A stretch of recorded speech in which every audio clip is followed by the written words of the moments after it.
The following is a film produced on location in Hampton Falls, New Hampshire, and is a collection of the oral histories of some of the town's cherished, lifelong residents.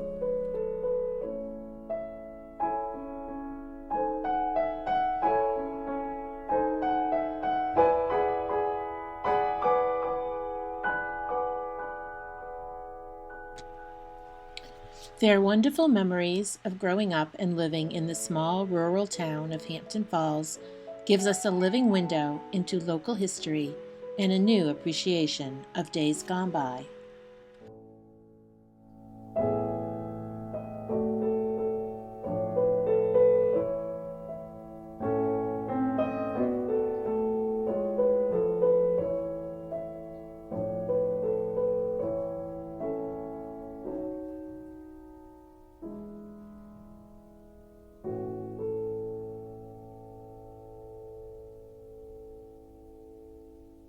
The population of Hampton Falls, when I was born in 1928, I seem to recall it being 491. And I knew, growing up here, I knew most of the residents of Hampton Falls. Hampton Falls had two large apple orchards, Elton Orchard and Applecrest. Most of the residents had their own farms. They maintained a cow or a horse, sometimes more, and sold milk and raised some agriculture. In Hampton Falls, when I was growing up, a lot of people, they were getting by, but it was hard, money was hard to come by, and you went to work picking apples. You did anything you could as a child. You made a little money. You'd work at Applecrest or Elton. I remember Jimmy Elton paid me $7.49, and he says, "I'm not going to give you the half cent, so we're going to keep it at 49." I haven't forgotten that one, but anyway. I grew up in Hampton Falls on the farm with my family. My oldest brother, Forrest. I had the animals and chasing cows in the pastures. And all these areas were open and clean because varying animals kept them that way there. But we used to play up on the common they had the Ackerman house had an old barn, and it had some hoops from the wagon wheels. We'd get the hoops and roll them around on the common, and the real challenge was rolling them down the hill on 88 from the common down to my house to see if you could keep up with it and keep it upright. Everybody was just friends, people, you know. Some people happen to have more money than others, but it didn't make any difference back then. Money wasn't, it wasn't a big thing then. It goes back to the feeling of freedom that we had in growing up, that we could either bicycle or even walk or horseback ride to visit with any of our friends. I remember I would just put the horse out in there with their horses and would play for the afternoon. And then I'd saddle back up again and ride home. Big event was going to the dump. When we used to go to the dump on Saturdays, everybody would use the town dump, and everybody would meet there and talk and find out what's going on and stuff. Somebody was running for office. He'd go up there and stand around the dump on Saturday morning. Meet everybody. And, you know, in the course of the day, he'd meet most of the people and he'd do his campaign in there. My father was a fourth generation New Yorker, and I'm not sure he knew what an apple tree looked like. So that's where we started from. And with the help of certainly the Eatons and the Youngs and the other employees, they learned about growing apples. And that was 1954. The town has the charm that has always been part of Hampton Falls. You don't want to lose that. And that's always been the good part. The neighbors are good, the people are good. If there's any issues, people step up, and there's no questions. Just do what you can to help people, and that's what the logistics should be.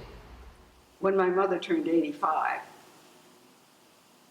she was a delightful woman, and we wanted to give her a surprise party. We got permission to use the town hall. We invited everybody, and it was just spectacular. And that's the way Hampton Falls has always been to me, is heartwarming. Everybody in town knew everybody. I mean, you did something wrong, everybody knew it. You know? But materialistic things were not as important because there wasn't that much. First, you know, we didn't have TV. We'd sit around the radio and listen. I mean, from 7 to 9 o'clock at night, that was the big thing.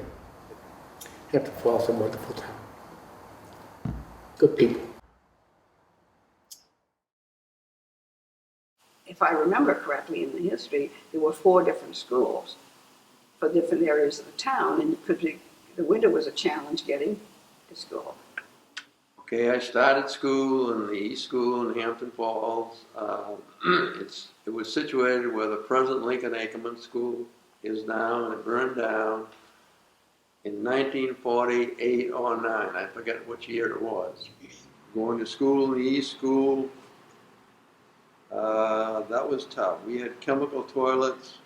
And they were smelly. They were awful. But we had to carry water. We had a pump out front. Pump the water. We had a little, like a jug with a spout. You had to carry the water and dump it in, and that was our drinking water.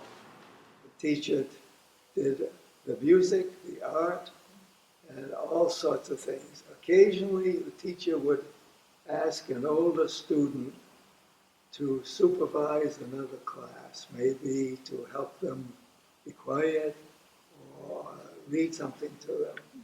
But the teachers had the big responsibility of conducting 3 classes. The toilet area was tough.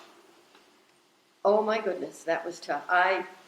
It was scary because you would look down in and oh my goodness, there was this big tank. And it also had hornets. And I had a bad experience with a hornet. But It was a long day on the bus.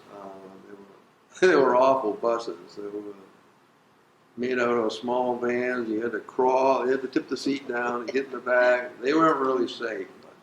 But from the East School, I went to the junior high school in Hampton for 2 years, 7th and 8th grade. That's where I learned to play sports, because in Hampton Falls, we had nothing like that. Hampton was so far ahead of us and things like that. Well, the Lincoln Ackerman School was named for a man of that name who lived right across the common, and he was killed in the war. Okay, when they had built the new Lincoln Ackerman School, and we started there. Other than being everything new and shiny and running water and toilets and drinking fountains, it wasn't all that different. We still had the same 3 classes per classroom. And we had a gym and a cafeteria. I think I received a good education. We got quite a lot of individual attention, even though so. And the teachers came to the homes of the parents and the children frequently. I remember a teacher coming up for supper occasionally. And in fact, some of the teachers eventually fell in love and married somebody here in Hampton Falls. I remember the teacher said, if you don't learn these words, you're going to sit down and write this word 100 times until you spell it correctly. And of course, I went through that today. It's totally different. Computers, more power to them. But When I was in the 3rd grade, Mrs. Sweeney was our teacher, and we started every day with the 23rd Psalm. So to this day, I can recite the 23rd Psalm because of Mrs. Sweeney. I was in the 7th grade, and at the time, once you got to the 7th grade, you had some choices to make. If you happen to live on this side of Hampton Falls, or on Route 88, you tended to go to Exeter. If you lived closer to Route 1, you went to Hampton. We also had the option of going to Amesbury and going to Newburyport. But as I say, it was pretty much where you lived. And there was the Kents lived across the street, Gloria and Herbie, and of course, Gwendolyn, whose father was Walter B. Farmer, who started Apple Crest. And Herbie was very prominent in the town of Exeter with the bank and the mill. And he would drive Gloria and my sister to school in the morning. That's what Hampton Falls has always done, in my estimation, is gone forward in the way that it makes life better, it educates the children. Wonderful place to raise children, and the school has always been thought very, very highly of. My grandfather, of course, did business with the store, Dodge, Charlie Dodge, owned the store. And then he bought the store. And then it was George F. Merrill store. And then my father and my uncle, Roger Merrill, went in business with my grandfather. And it was George F. Merrill and Son.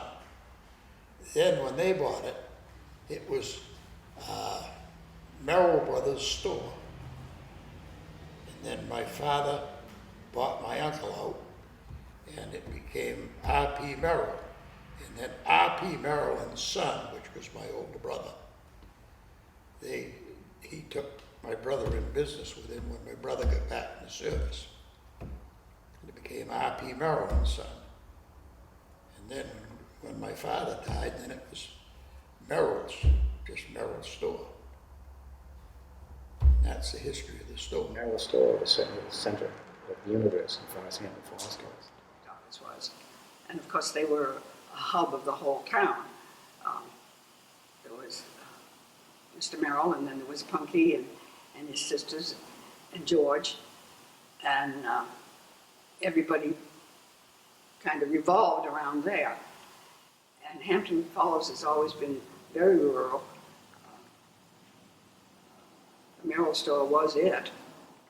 Well, the first thing we did was we ran over to Merrill's store and spent, let's see, 5 cents for a Coke and 10 cents for a Dixie cup, or 15 cents for the Sunday cup.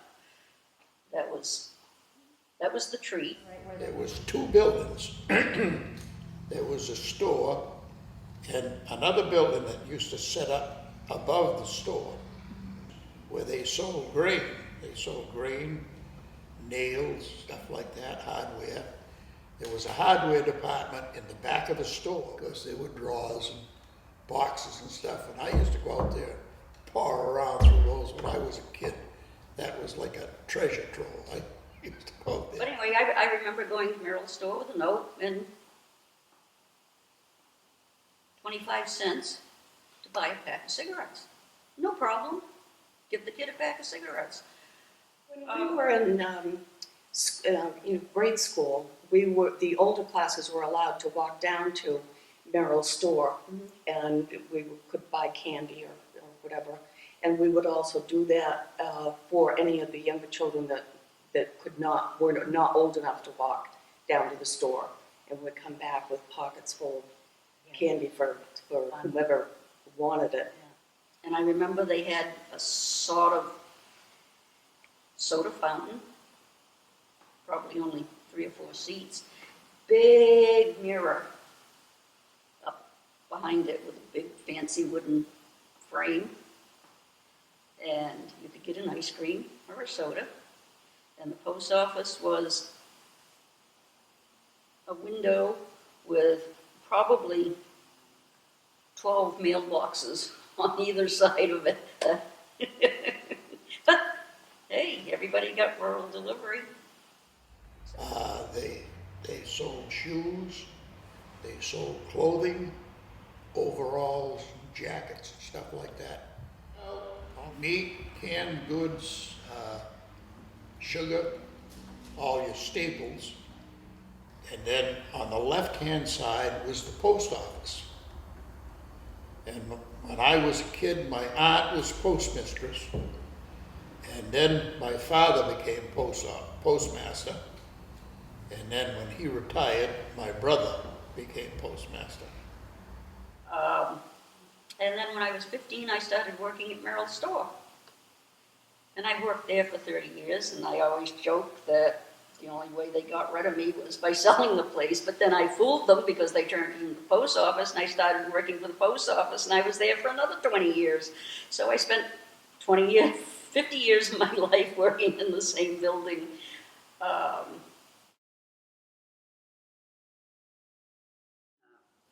The lovely, lovely old town hall, back when I first came here, there was a move in Hampton Falls to tear it down and put a little box town office there.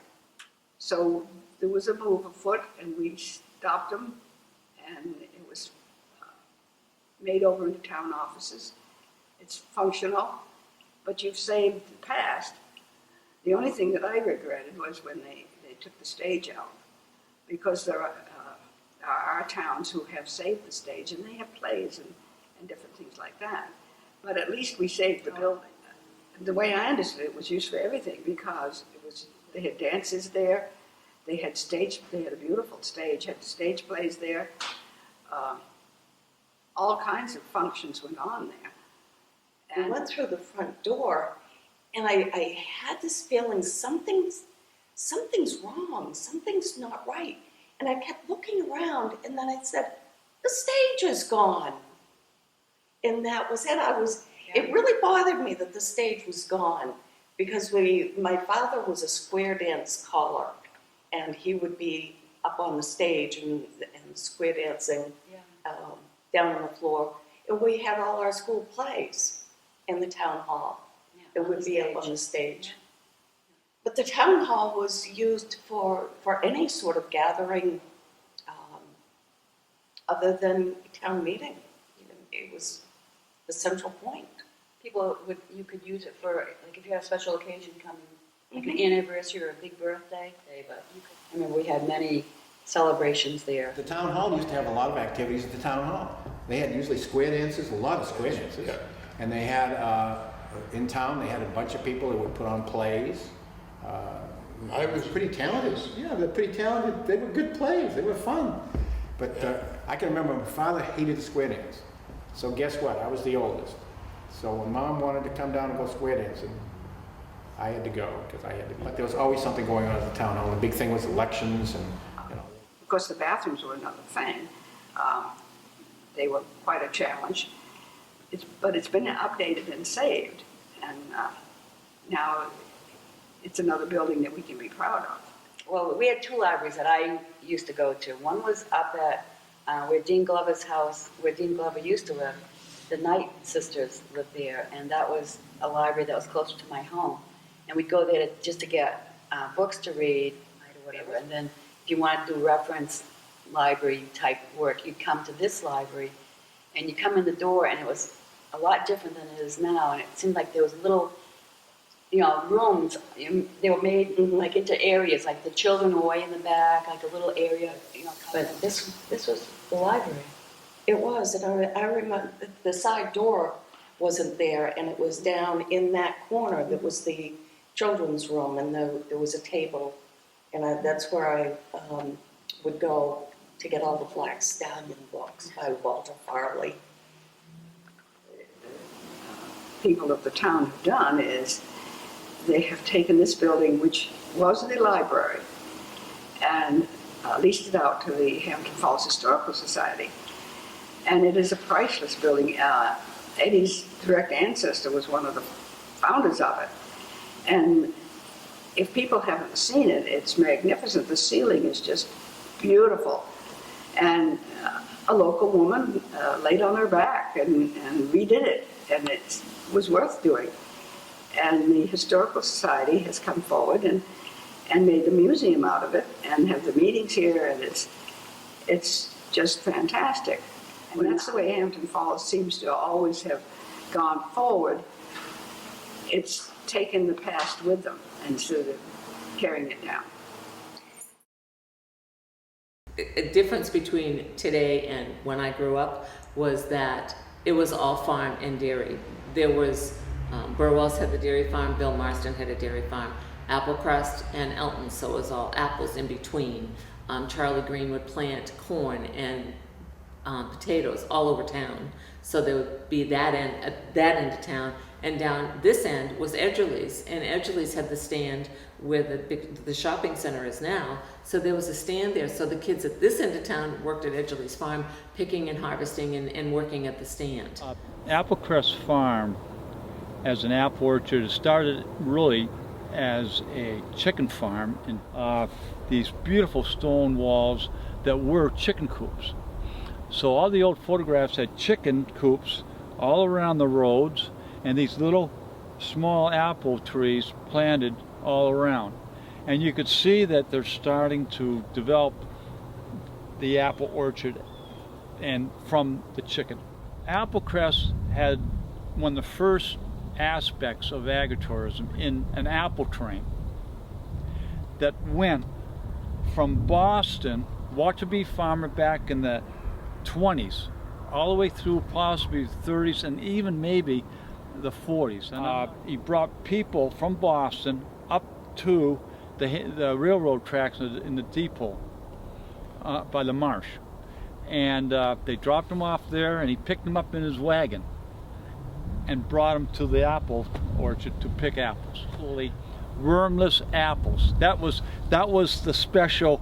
That's what made Applecrest apples so special.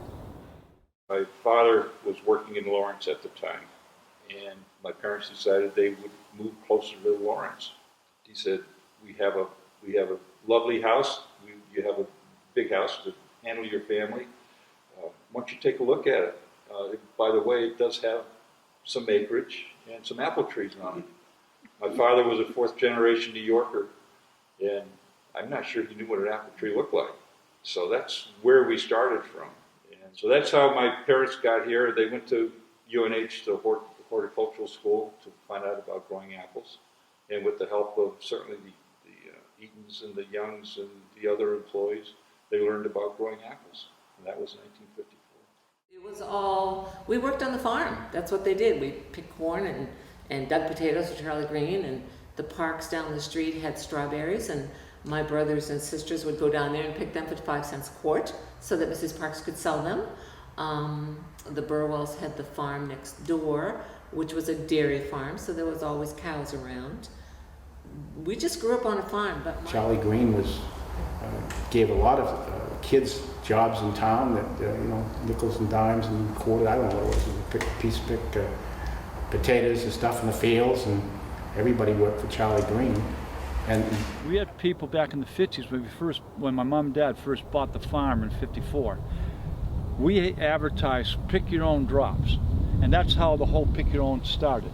We used Jamaicans who are legally allowed into the country with special papers. We put them in barracks. They're like family to us. They've been like family to us. We have the same people here that I can remember when they know me when I was a kid. I have a 70-year-old, 72-year-old working, who's worked here for close to 45 years. And I think they're also like family members to a lot of people in this community. I think everybody respects them. We respect each other. Obviously, without the Jamaicans, we'd be out of business. No question about it. Working at Applecrest way back then was great. We had, a lot of neighborhood kids had a chance to work for a company or, for a farm, and they treated us good. We made a little bit of money, and the Wagners were really nice people. It was good. I worked summers. It was a great place to work summers. It was outside physical work, which I was looking for. It was a nice change from the academic world. And they were obviously coming back to the farm. Down deep was something a lot of people, it's never out of your system. You think it is, but you never lose it.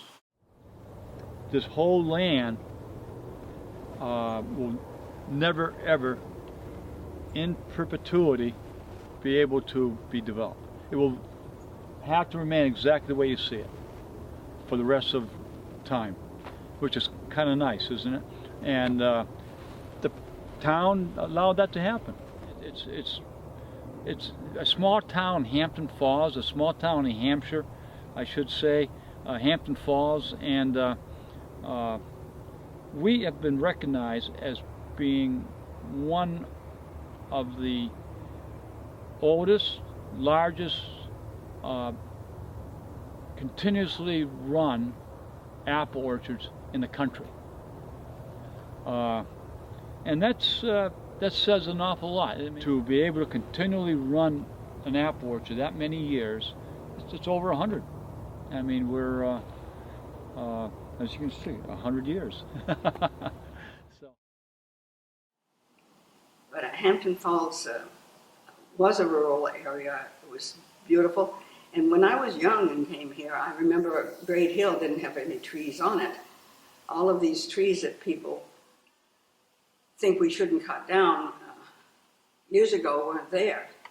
The marsh was open, the hills were open, and it has grown up considerably since then. When this country was settled, when the people came here from overseas, that was a beautiful thing, all that open grassland. They didn't have to cut any trees or clear anything, and there was hay there to feed their cattle, and it also gave the cattle salt, because they get the salt off the hay. And that was the most valuable land on the coast. And everybody that got a grant of land got a portion of the marsh. And if you ever saw a map of the marsh, of the property owners, there's a piece here and a piece there and a piece here and a piece there. And it's all cut up like a jigsaw puzzle. And these were pieces of land that were given to the people that were homesteading it. And they drove these locust posts into the ground. They called them staddles. And they would build a haycock on top of the staddles. They'd have probably, I'm going to say 8, 9 locust posts driven into the marsh. Now those were driven and done when this country was settled. And you can pull up one of those staddles right now, and below the top of where it goes into the mud, it looks like it's brand new.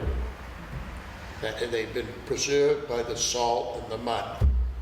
Now I'm going by what my father told me when he was a kid. There used to be people would go down there on the marsh with a horse-drawn mowing machine, or they'd mow by hand. And they'd mow the hay and cock it up on the staddles, where it would be above the water. And it would season there. And in the fall, the end of the growing season, they had these long poles that they'd go down and they'd shove the poles through the staddles, pick up 2 people, could carry a haycock off the marsh.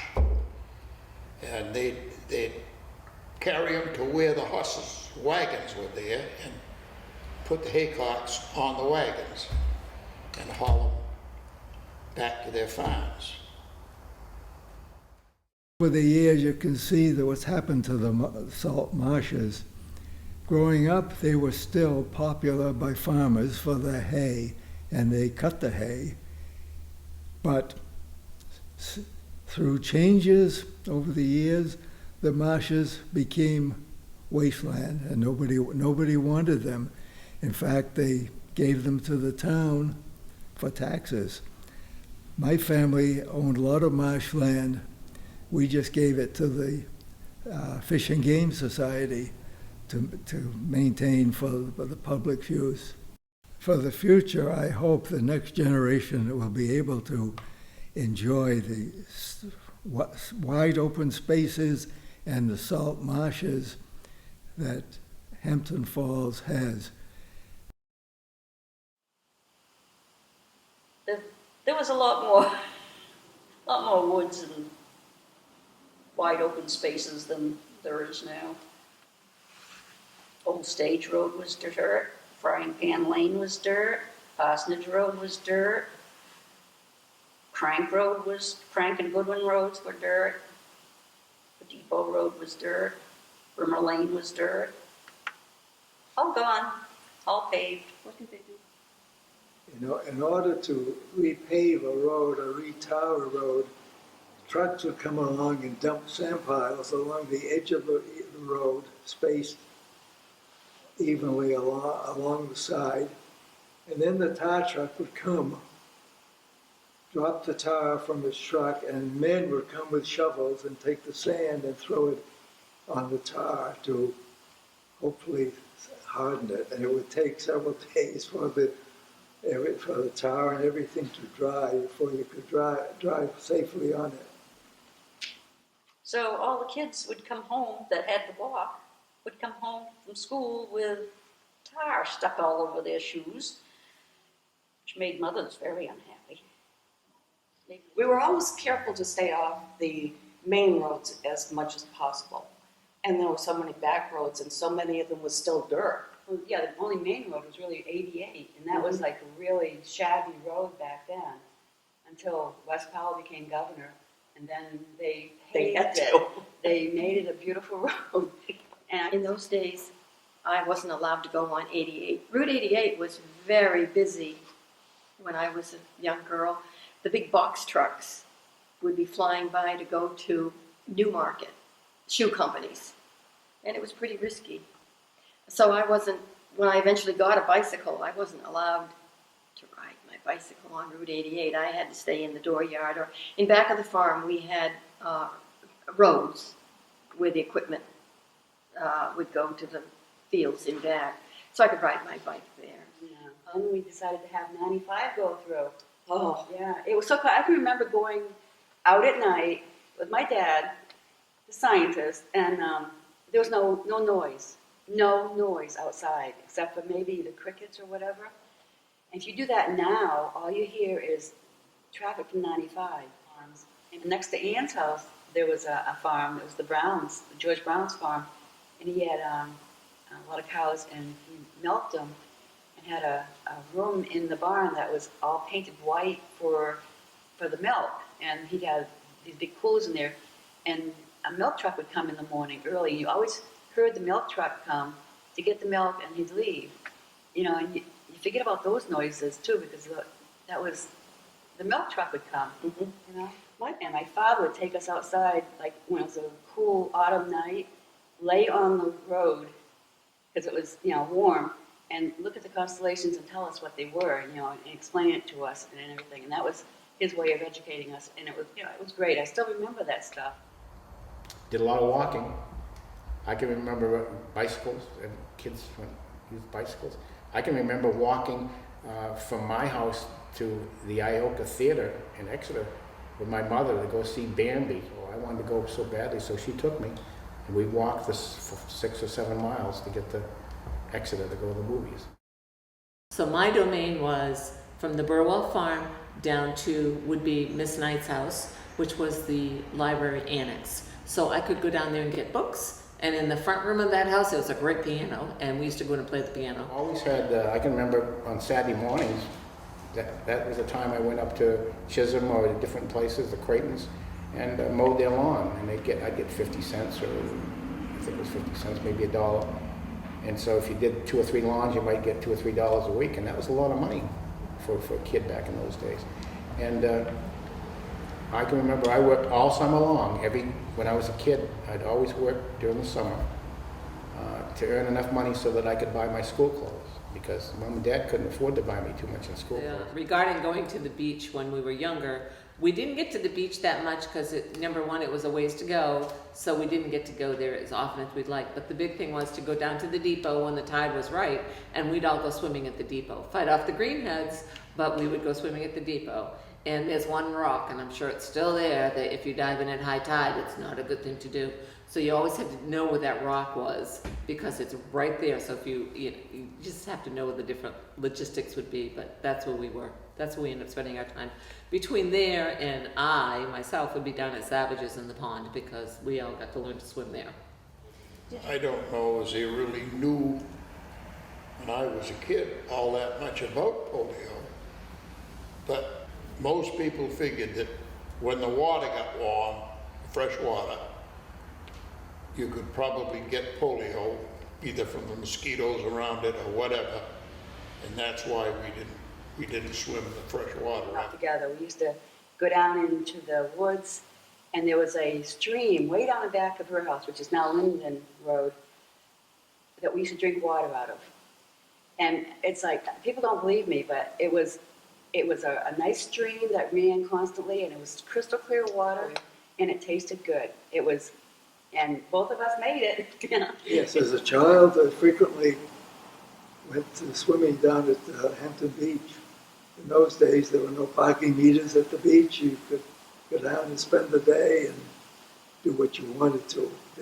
There were still some stores at the beach because that was a resort, but not as quite as civilized as it is today. It was, the cows were out in the field. There was a pasture, not where the stream was. But we used to jump over the cow flaps. That was a game. And if anybody missed, they lost. Yeah, we did a lot of stupid things. Like the old thing about putting some cow manure or stuff in a bag and putting it on somebody's doorstep and lighting the fire, and they'd come out and step on it to try to put it out. I mean, those are things that we did. And a lot of the social activity dwelled around the church. They had Bible school, they'd go on picnics. They used to take us, the minister, Everett Scruton, used to take us Kingston Pond, or sometimes the ball games and stuff. Remember too, the Unitarian Church was, of course, just a summer church, but very, very active. My parents were very much involved. When we were younger, we did not go on vacations because money was an issue, number one. But number two, it was the time of the year that the gardens were all coming in, and we had to work in the yard and work in the garden to get things ready for the fall and for the winter. So you had to take care of the food and preserve and can, and there wasn't a whole lot of freezing at that point. It was basically preserving. So my mother did a lot of that. So yeah, we didn't go on vacations. The people today, I think, operate similar to what they were when I was growing up. Friendly and happy, and enjoy living in Hampton Falls, and hoping to maintain some sort of country living. I can recall many big snowstorms we had growing up. As kids, we certainly enjoyed playing in the snow.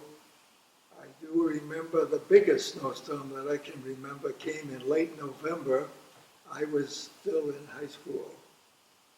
And it started out as a rainstorm and turned to snow. And the next morning, all the roads in Hampton Falls and around were completely blocked. The ordinary snowplows couldn't take care of it. So we got out the town tractor plow. I don't think it is still in existence. And were able to finally clear some of the roads. Because the drifts were enormous, and it was several days before some roads were plowed.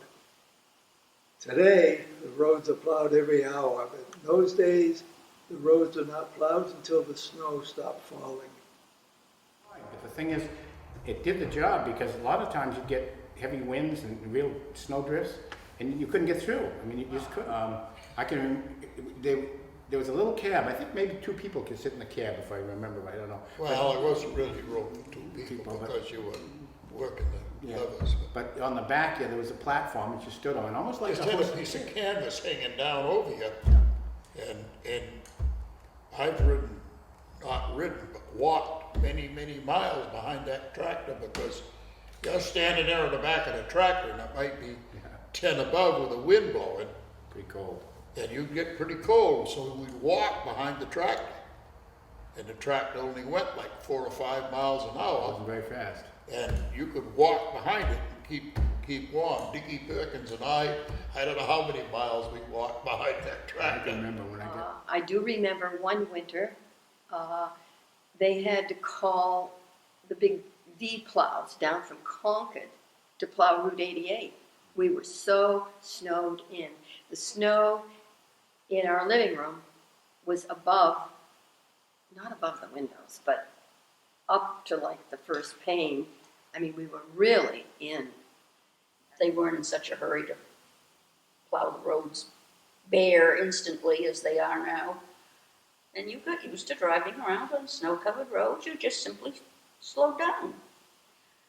Here, the winters here are great. I love the winters in Hampton Falls. I love snow. I mean, it's so good. And you might think I'm foolish, but I don't do it anymore. But up until a few years ago, I would walk outside barefoot in the snow.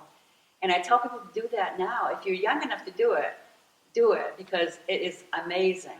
I mean, she had a pond in her yard, lucky girl.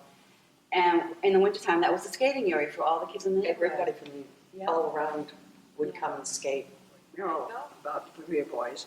And they used to skate out on the pond here in Hampton Falls and play hockey.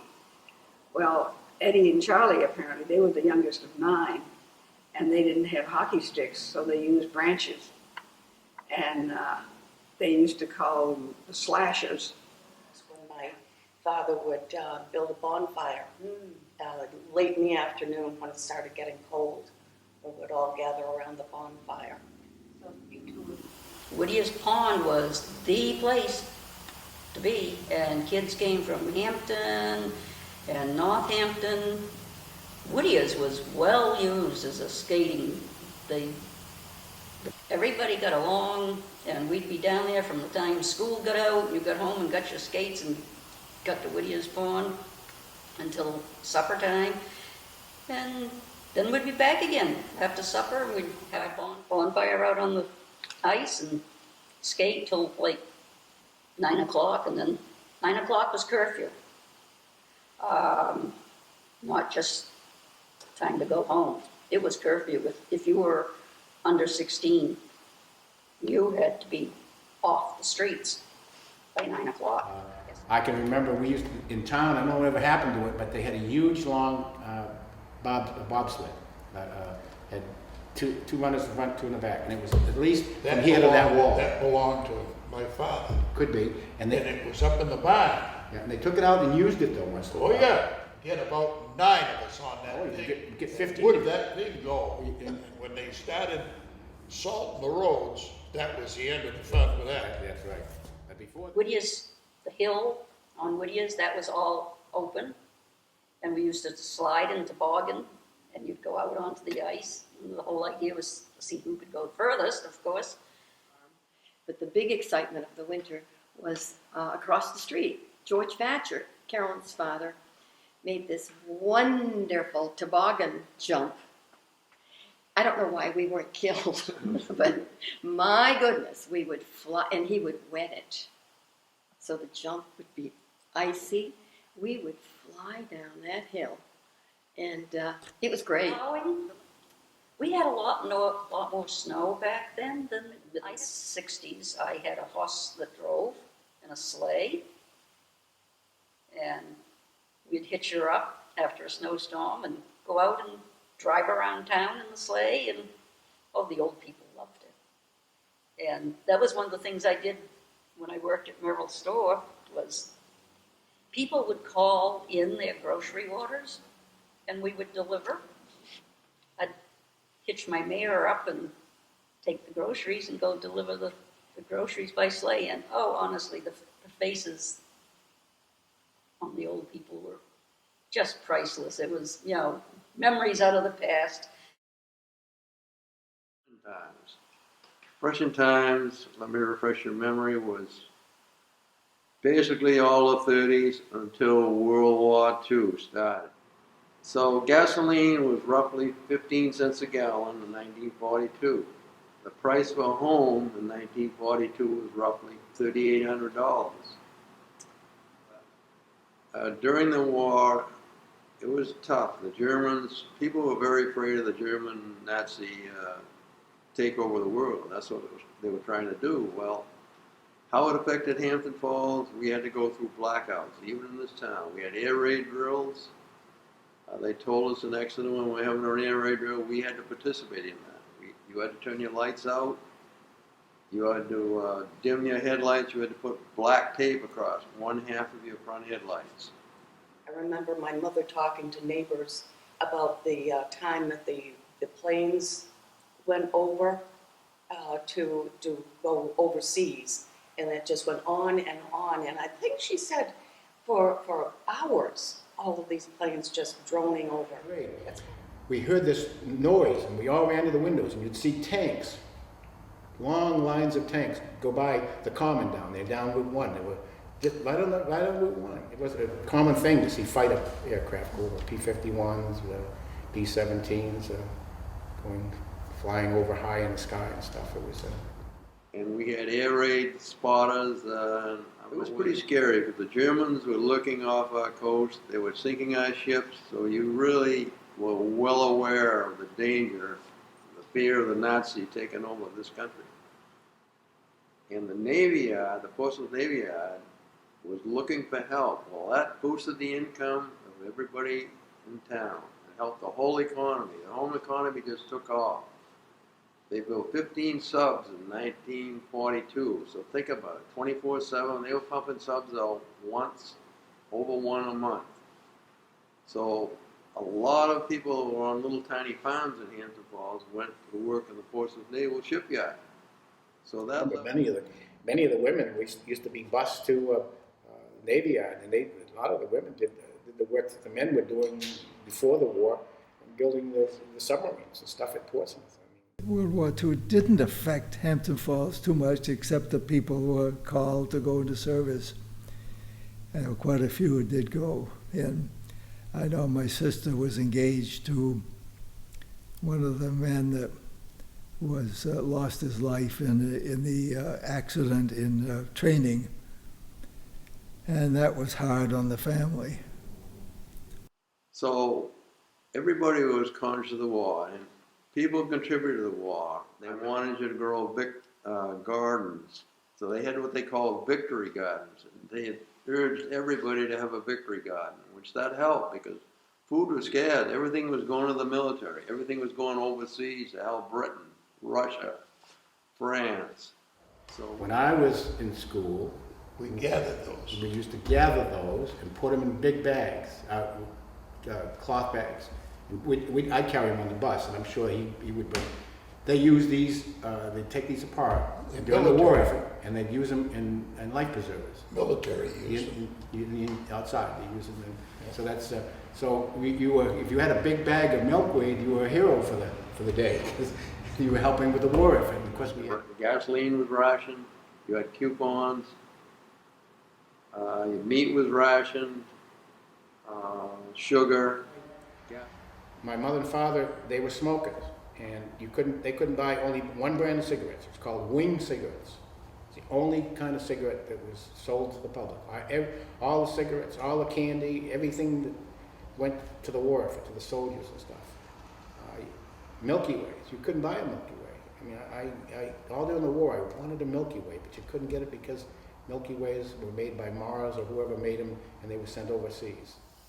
And I vividly remember my father giving me, I want to say a quarter, maybe it was a dime, to take to school and buy the stamps for my savings bond book.